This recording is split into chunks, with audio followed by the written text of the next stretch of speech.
Še posebej množično obhajanje začetka velikega tedna je bilo na trgu svetega Petra v Vatikanu, kjer je papež Frančišek na cvetno nedeljo, ki je hkrati tudi svetovni dan mladih, blagoslovil palme in oljčne vejice ter tudi vodil procesijo, nato pa daroval sveto mašo.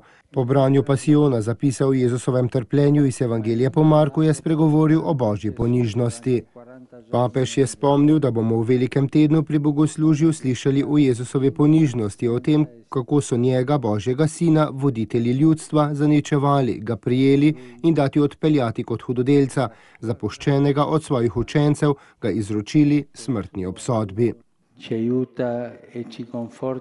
Pri tem nam pomaga in nas spodbuja zgled številnih moških in žensk, ki se v skriti tišini življenja vsak dan odpovejo samemu sebi, da bi služili drugim, kakšnemu sorodniku, osamelemu, ostarelemu, prizadeti osebi, brezdomcu.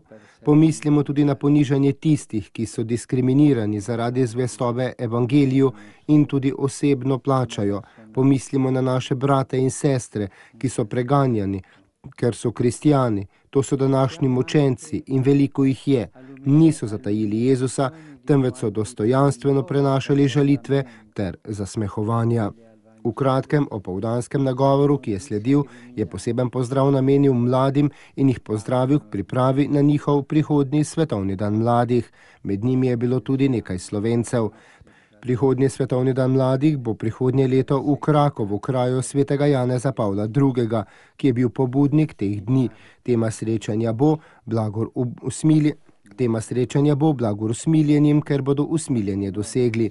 Ob koncu je Božjo mater Marijo prosil, naj svojo priprošnjo pomaga v veri živeti veliki teden, v katerega vstopamo.